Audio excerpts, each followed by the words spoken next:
Rescue effort on the edge of Antarctica is shifting from sea to air this morning. Dozens of trapped passengers are going to leave a Russian research ship by chopper as soon as the weather allows it. That could take a few more days. Dahler is with us. Don, good morning. Good morning, Anthony and Nora. It was nature that trapped the passengers on Christmas Eve. Strong winds pushing their ship into an area where it got locked in ice 10 feet deep.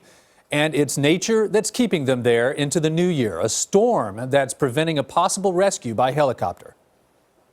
The academic Shikalsky research vessel was resting its hope on another ship, the icebreaker Aurora Australis, to break it out of its frozen prison of the past 7 days.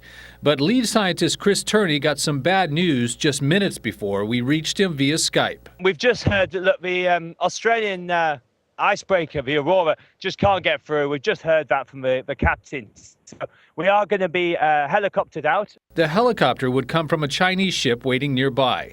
It was able to do a flyover to assess the situation over the weekend before the weather turned bad and made any flight to the Shikalsky impossible for the time being. The forecast was for maybe Friday for some clear weather, some good visibility to operate.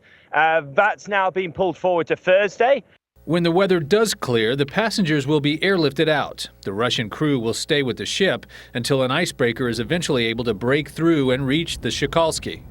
We're just preparing a helicopter pad here on the floe next to the vessel.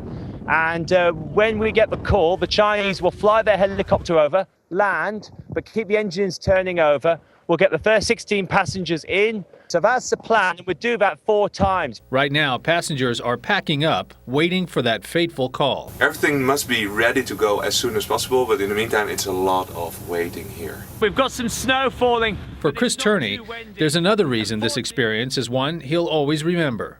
My wife and children are here as well. So the idea was to show them Antarctica in all its beauty. And as a result, they've got an amazing expedition experience out of it as well.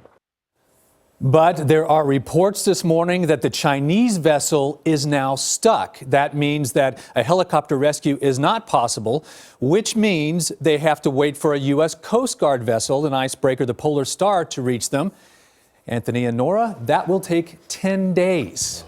Wow, Don, I had no idea that there were spouses and children on board. Oh, yeah, they're having a good time. Oh, wow. Bringing in the new year. All right, Don, thank you.